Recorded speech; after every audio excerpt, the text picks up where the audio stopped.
ঘোলা পানিতে মাছ শিকারীদের খুঁজে বের করার আহ্বান প্রধানমন্ত্রীর। আন্দোলনকারীদের উপর গুলি চালানো বন্ধ নিয়ে রিটের শুনানি হচ্ছে না আজ। সারা দেশে পুলিশ আনসারের ৩১৩ স্থাপনায় সহিংস হামলা, নিহত ৪,৫০০-এরও বেশি সদস্য আহত। হামাস প্রধান ইসমাইল হানিয়া নিহত, অভিযোগের তীর ইসরায়েলের দিকে, দায় স্বীকার করেনি কেউ।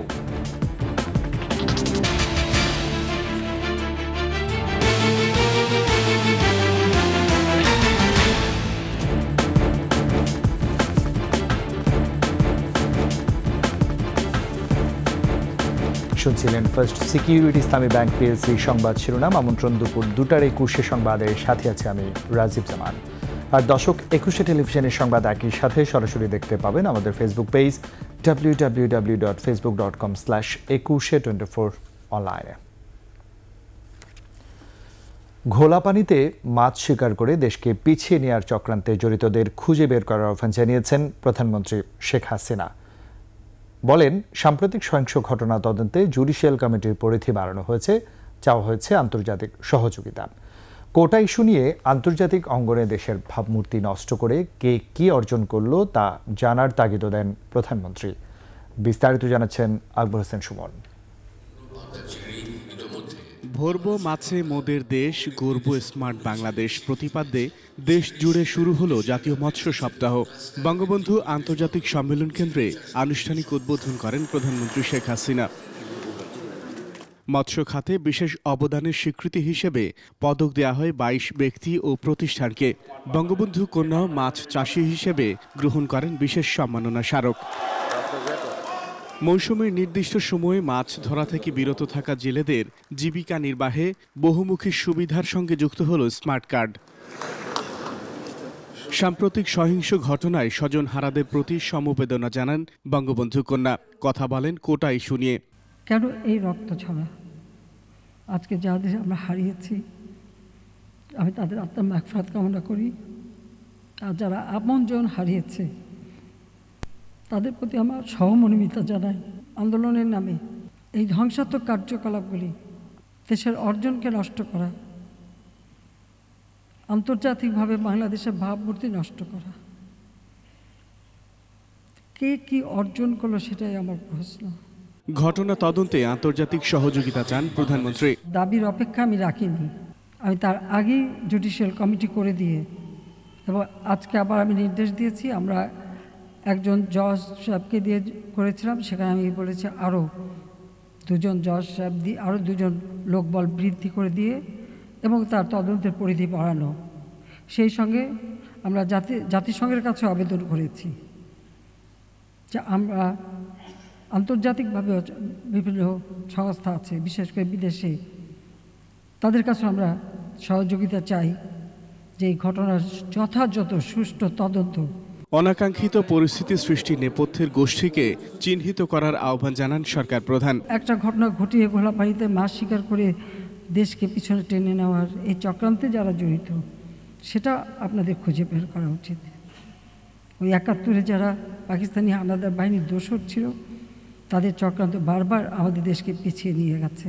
ধ্বংসপ্রাপ্ত স্থাপনা পুনর্নির্মাণ করা গেলেও হারানো প্রাণ ফেরত পাওয়া যাবে না বলে দুঃখ প্রকাশ করেন প্রধানমন্ত্রী। স্থাপনা যেগুলি ধ্বংস করেছে সেগুলি তো পুনর্গঠন করা যাবে, কিন্তু যে প্রাণগুলি ঝরে গেল সেগুলি তো আমরা ফিরে পাবো না। আকবর হোসেন সুমন, 21 টেলিভিশন, ঢাকা। মুক্তিযুদ্ধ গণতন্ত্র বিরোধীদের বিরুদ্ধে প্রতিরোধ গড়ে তোলার আহ্বান জানিয়েছেন আওয়ামী লীগের সাধারণ সম্পাদক ওবায়দুল কাদের। বঙ্গবন্ধু অ্যাভিনিউয়ে আওয়ামী লীগের কেন্দ্রীয় কার্যালয়ের সাবেক ছাত্রলীগ নেতাদের সঙ্গে মতবিনিময় সভায় ওবায়দুল কাদের বলেন, প্রধানমন্ত্রী শেখ হাসিনার হাতকে শক্তিশালী করতে হবে। এই মুহূর্তে তিনি কাণ্ডারি বলে মন্তব্য করেন ওবায়দুল কাদের। জনগণের প্রতিরোধের মুখে বিএনপি জামায়াত পদ্মা সেতু আক্রমণ করতে পারেনি, কিন্তু তারা সেতু ভবন, এলিভেটেড এক্সপ্রেসওয়ে, ভিটিপি ভবন ও মেট্রো রেল আক্রমণ করতে পেরেছে বলেও মন্তব্য করেন। ওবায়দুল কাদের ছাত্রলীগের সাবেক নেতাদের সবাইকে ঐক্যবদ্ধ হওয়ারও আহ্বান জানান।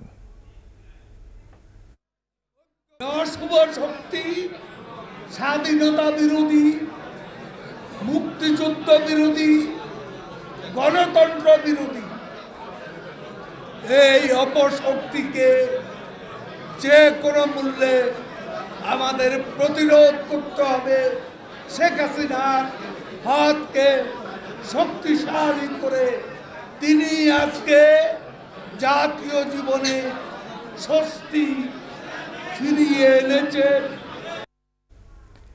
বেঞ্চের এক বিচারপতি অসুস্থ থাকায় সংস্কার আন্দোলনকারীদের উপর গুলি না চালানোর নির্দেশনা ও 6 জন কোটা সমন্বয়কের ডিবি হেফাজত থেকে মুক্তির নির্দেশনা চেয়ে রিটের শুনানি ও আদেশ হবে না আজ। শুনানির পরবর্তী তারিখ জানানো হবে বলে জানানো হয়। বিচারপতি মোস্তফা জামান ইসলাম ও বিচারপতি এস.এম. মাসুদ হোসেন দোলনের বেঞ্চে আজ এই শুনানি হওয়ার কথা ছিল। মঙ্গলবার আন্দোলনকারীদের উপর গুলি না চালানোর নির্দেশনা ও 6 জন সমন্বয়কের ডিবি হেফাজত থেকে মুক্তির নির্দেশনা চেয়ে রিট দায়ের করা হয়। সুপ্রিম কোর্টের আইনজীবী মঞ্জুর আল মতিন প্রীতম ও আইনুন নাহার সিদ্দিকা লিপি রিটটি দায়ের করেন। কোটা সংস্কার আন্দোলন ঘিরে নাশকতায় সম্পদ ও জীবনহানির পরও মনোবল অটুট রেখেই দায়িত্ব পালন করছেন আইনশৃঙ্খলা রক্ষাকারী বাহিনী। বিএনপি জামায়াতের সশস্ত্র সন্ত্রাসীরা শিক্ষার্থীদের ঢাল হিসেবে ব্যবহার করে পুলিশ আনসারের 313টি স্থাপনায় হামলা ও অগ্নিসংযোগ করে। এতে পুলিশের 3 ও আনসারের 1 সদস্য নিহত হয়। আহত হয় পুলিশ, র্যাব, বিজিবি ও আনসারের 1381 জন সদস্য। আহমদ বাবুকে সাথে নিয়ে আরো জানাচ্ছেন দীপু শিকদার।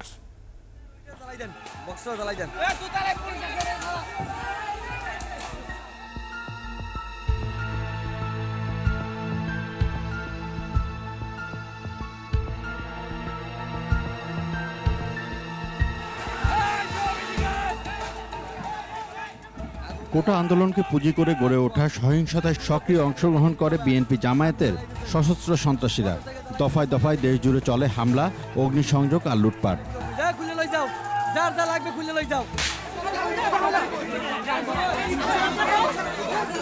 হামলা ও অগ্নিসংযোগে টার্গেট হয় পুলিশ, র্যাব, বিজিবি ও আনসার সদস্য এবং বিভিন্ন স্থাপনা। পুলিশের সাজোয়াজান আর্মার্ড পার্সোনেল ক্যারিয়ার সহ 4 বাহিনীর বিভিন্ন ধরনের 300টি গাড়ি ভাঙচুর ও অগ্নিসংযোগ করে বিএনপি জামায়াতের সন্ত্রাসীরা। আক্রান্ত হয় 313টি স্থাপনা। এ সময় 4 বাহিনীর প্রায় 1,500 সদস্য গুরুতর আহত হন। নিহত হন পুলিশের 3 ও আনসারের 1 সদস্য। পুলিশের তথ্য বলছে, পুলিশের 235 স্থাপনায় অগ্নিসংযোগ ও ভাঙচুর হয়। এর মধ্যে ঢাকা মহানগর পুলিশের 80টি স্থাপনা ও কার্যালয় ভাঙচুর করে আগুন ধরিয়ে দেয় সন্ত্রাসীরা। শুধু রাজধানীতে মহানগর পুলিশের ক্ষতি হয় 61 কোটি। এছাড়া পুলিশের 236টি যানবাহন ভাঙচুর ও অগ্নিসংযোগ হয়। সহিংসতায় নিহত হন পুলিশের 3 সদস্য, আহত হন 1131 জন। তথ্য অনুযায়ী আনসার ও গ্রাম প্রতিরক্ষা বাহিনী সারা দেশে 78 স্থাপনা ভাঙচুর ও অগ্নিসংযোগ হয়। এর মধ্যে ঢাকায় আক্রান্ত হয় 30টি স্থাপনা। ভাঙচুর ও অগ্নিসংযোগের সময় রাজধানীর মতিঝিলে নিহত হন 1 আনসার সদস্য, আহত হন 98 জন। র্যাব ও বিজিবি স্থাপনায় কোনো হামলা না হলেও নাশকতাকারীদের হামলায় র্যাবের শতাধিক সদস্য আহত হন। ভাঙচুর হয় র্যাবের 13টি গাড়ি। আর দায়িত্ব পালনের সময় আহত হন 52 বিজিবি সদস্য। আইন শৃঙ্খলা রক্ষাকারী বাহিনী বলছে, টার্গেট করে হামলা হয়েছে, তবে দেশের সম্পদ রক্ষা ও মানুষের নিরাপত্তা নিশ্চিত করতে পিছপা হননি তারা। পুলিশকে অন্যতম টার্গেট করে কিন্তু পুলিশ স্থাপনা এবং পুলিশের যানবাহন এবং পুলিশ সদস্যদের উপর কিন্তু নারকীয় তাণ্ডব চালানো হয়েছে। প্রথম বুলেটটি যারা ছুঁড়েছিল মুক্তিযুদ্ধের সময়, সেই বাহিনী কিন্তু দেশের যে কোনো সংকটে সংঘাতে কিন্তু এত সহজে দমে যাওয়ার নয়। কোনো অপরাধীরা নারকীয় তাণ্ডব চালানোর চেষ্টা করে, যে অরাজকতার চেষ্টা করে, তার বিরুদ্ধে অতীতেও যেমন বাংলাদেশ পুলিশ বুক চিতিয়ে দাঁড়িয়েছে, ভবিষ্যতেও কিন্তু বাংলাদেশ পুলিশের সদস্যরা কিন্তু এই ধরনের অপশক্তিকে রোধ করার জন্য কিন্তু বাংলাদেশ পুলিশ বুক চিতিয়ে দাঁড়াবে। আমাদের মনোবল অটুট রয়েছে, আমাদের সাহস সেটি অটুট রয়েছে। মনোবল ধরে রেখেই দায়িত্ব পালন করা হচ্ছে বলছে র্যাব। স্পেসিফিকভাবে যাদের আমরা সংশ্লিষ্টতা পাচ্ছি, বিভিন্ন ধরনের ফোন রেকর্ড, কল রেকর্ড এবং বিভিন্ন ধরনের আমরা যে সিসিটিভি ফুটেজগুলি পাচ্ছি সেগুলো বিশ্লেষণ করছি এবং আমরা কাজ করে যাচ্ছি। এখানে আমাদের মনোবলের কোনো ঘাটতি নেই। আমরা অত্যন্ত কঠোর মনোবল নিয়ে আমরা আমাদের কাজ করে যাচ্ছি। আইন শৃঙ্খলা রক্ষাকারী বাহিনীর উপর হামলার ঘটনায় ক্ষয়ক্ষতির পরিমাণ নির্ধারণে কাজ চলছে বলে জানান এই কর্মকর্তা। দীপু শিকদার, একুশে টেলিভিশন, ঢাকা। কোটা আন্দোলনকে কেন্দ্র করে সিলেটে সহিংসতা চালিয়েছে দুর্বৃত্তরা। সরকারি ও বেসরকারি বিভিন্ন স্থাপনায় হামলা ভাঙচুর করে আগুন দিয়েছে তারা। এতে হাজার কোটি টাকার ক্ষতি হয়েছে বলে জানিয়েছেন সংশ্লিষ্টরা। সিলেট প্রতিনিধি ওয়েস খসরুর তথ্য ছবিতে দেখুন ডেস্ক রিপোর্ট। সিলেটে বন্দরবাজারের প্রধান ডাকঘরে 19 জুলাই কয়েক দফা হামলা চালানো হয়। দুর্বৃত্তরা ডাকঘরে প্রবেশের দরজা ভেঙে নতুন ভবন এলাকায় ঢোকার চেষ্টা করে। তারা ডাকঘরের বাইরে থাকা গাড়ি ও মোটরসাইকেলে আগুন দেয়। ঘটনার প্রত্যক্ষদর্শী নিরাপত্তা কর্মীরা জানান সেদিনের কথা। গেট ভেঙে ভিতরে ঢুকে আমাদের ডেপুটি পোস্টমাস্টার জেনারেলের কার্যালয়ের দ্বিতীয় তলার গ্লাস এবং আমাদের রেস্ট হাউস আছে, ওই রেস্ট হাউসের গ্লাস পরবর্তীতে আবার হামলা করে আমাদের নতুন ভবনের গ্লাসগুলো ভেঙে ওরা চলে যায়। এদিকে কর্মকর্তারা জানিয়েছেন কয়েক দফা হামলায় ডাকঘরের ক্ষতির পরিমাণ প্রায় কয়েক কোটি টাকা। দুষ্কৃতিকারীরা ভিতরে ঢুকে প্রথমত নিচের গ্লাস, আমার ডিপিএমজি অফিস, পুরাতন ডাকঘর ভবনের এবং এজেন্ট ফিল্ডের সকল গ্লাস ভেঙে ফেলে। প্রচন্ড আতঙ্ক সৃষ্টি করে। আমাদের মেল গাড়িগুলো ভেঙে ফেলে। আনুমানিক ধারণা করতেছে প্রায় কয়েক লক্ষাধিক টাকা ক্ষতি হয়েছে। এটা 50 লাখ টাকার উপরে হয়ে যেতে পারে। দুদিনের সহিংসতায় নগরের বন্দরবাজার, মদিনা মার্কেট, আখালিয়া, তেমুখী, বিশ্ববিদ্যালয় এলাকা সড়কের ডিভাইডার ও গাছগাছালি ভেঙে আগুন দেয় দুর্বৃত্তরা। এ সময় তারা পুলিশ বক্স, আওয়ামী লীগ কার্যালয়েও আগুন দেয়। এতে অনেক ক্ষতি হয়েছে বলে জানিয়েছেন নগর কর্মকর্তারা। ক্ষয়ক্ষতিগুলো পরিমাপ করে পরিদর্শন করে একটা প্রতিবেদন তৈরি করার জন্য আমাদের সিটি কর্পোরেশন থেকে সচিব সাহেবের নেতৃত্বে একটা 5 সদস্য একটা কমিটি গঠন করেছে। সেই কমিটি এগুলো পরিমাপ করে টাকার অঙ্কে 14 কোটি টাকার মতো ক্ষয়ক্ষতি হয়েছে। ব্যবসায়ী নেতারা জানিয়েছেন সহিংসতায় পর্যটন ও আমদানি রপ্তানি খাত সহ অন্যান্য ব্যবসায় ক্ষতি হাজার কোটি টাকার। এই সহিংস রাজনীতিতে দোকানপাট বন্ধ, কারফিউ সবকিছু মিলে কিন্তু আমরা এখন অলমোস্ট 10 থেকে 15 হাজার কোটি টাকার মতো আমাদের ক্ষয়ক্ষতি ছিল। ব্যবসায়ীদের জন্য একটা প্রণোদনার ব্যবস্থা করে দেওয়া হয়। সার্বিক পরিস্থিতি পর্যবেক্ষণ করে পুলিশ কর্মকর্তা জানিয়েছেন সিলেটে সহিংসতার ঘটনায় যারা জড়িত সিসিটিভির ফুটেজ দেখে শনাক্ত করে গ্রেফতার করা হচ্ছে। এ পর্যন্ত 142 জনকে গ্রেফতার করা হয়েছে। বনশ্রী ডলি, ডেস্ক রিপোর্ট, একুশে টেলিভিশন। কুড়িগ্রামে বন্যার পানি নেমে যাওয়ার পর তীব্র হচ্ছে নদী ভাঙন। তিস্তা, ব্রহ্মপুত্র, দুধকুমোরের প্রায় 50টি পয়েন্টে দেখা দিয়েছে ভাঙন। বিলীন হচ্ছে ঘরবাড়ি, ফসলি জমি সহ বিভিন্ন স্থাপনা। কুড়িগ্রাম প্রতিনিধি আতর রহমান বিপ্লবের তথ্যচিত্রে ডেস্ক রিপোর্ট। বন্যার পানি নেমে যাওয়ার পর কুড়িগ্রামে শুরু হয়েছে নদী ভাঙন। মাথা গোজার ঠাঁই হারাচ্ছে নদী তীরের বাসিন্দারা। অনেকেই আশ্রয় নিয়েছে সরকারি বেসরকারি স্থাপনায়। 3টা ঘর আমার চলে গেছে, মনে করো গরু ভাসি যাওয়া যাচ্ছে। আমি খিতাব খাই স্কুলের মাঠে সব আশ্রয় নিয়েছি। দুর্গতরা বলছেন তেমন কোনো ত্রাণ সহায়তা পাননি। কিভাবে দিন কাটবে তা নিয়ে শঙ্কায় তারা। থাকার কোনো আশ্রয় নাই, খাওয়ার কোনো ব্যবস্থা নাই। জায়গা বর্তমানে ওই 2.5 শতকের মধ্যে কাদা পড়ে গেছে, এখনো ঠিক মতো থাকতে পারি না। এদিকে স্থায়ীভাবে ভাঙন প্রতিরোধে পরিকল্পনা নিচ্ছে বলে জানান পানি উন্নয়ন বোর্ড। নতুনভাবে যেসব ক্ষতিগ্রস্ত হয়েছে সেগুলো আমরা পরিদর্শন করছি এবং যেখানে কাজ প্রয়োজন হচ্ছে আমরা ব্যবস্থা নিচ্ছি। তবে শুধু আশ্বাস নয়, ভাঙন রোধে দ্রুত পদক্ষেপ চায় তিস্তাপাড়ের মানুষ। মাহিয়া রহমান, ডেস্ক রিপোর্ট, একুশে টেলিভিশন। 2024-25 অর্থবছরে 6,760 কোটি টাকার বাজেট ঘোষণা করেছে ঢাকা দক্ষিণ সিটি কর্পোরেশন। সকালে দক্ষিণ নগর ভবনে mayor barrister Sheikh Fazlur Tapas budget ঘোষণায় বলেন, সিটি কর্পোরেশনের কর বৃদ্ধি না করে দুর্নীতি বন্ধ করে আয় বৃদ্ধি করেছে। চলতি অর্থবছরে 1503 কোটি টাকা আয় লক্ষ্য নিয়েছে ডিএসসিসি। জানানো হয়, মশক নিধনে কীটনাশকে বাজেট রাখা হয়েছে 40 কোটি টাকা। নিজস্ব অর্থায়নের সর্বোচ্চ ব্যয় রাখা হয়েছে কর্মচারীদের বেতন ভাতায়। রাস্তা, ফুটপাত ও ড্রেনের জন্য 200 কোটি, ভৌত অবকাঠামো রক্ষণাবেক্ষণে ব্যয় 110 কোটি টাকা বরাদ্দ রাখা হয়েছে বলেও জানানো হয়।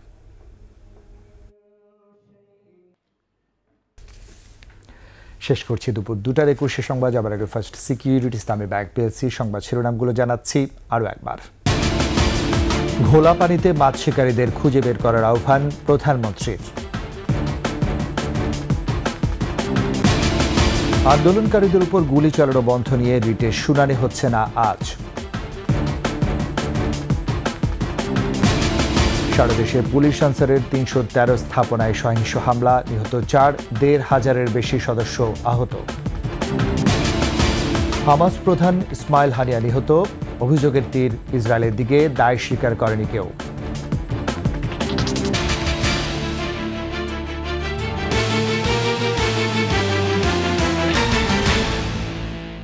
সবশেষ খবর জানতে ডায়াল করুন 202 নম্বরে আর ভিজিট করুন ekushe-tv.com এই ওয়েবসাইটে। এছাড়া ফেসবুকে ভিজিট করতে পারেন www.facebook.com/ekushe24 এতক্ষণ সাথে থাকার জন্য ধন্যবাদ।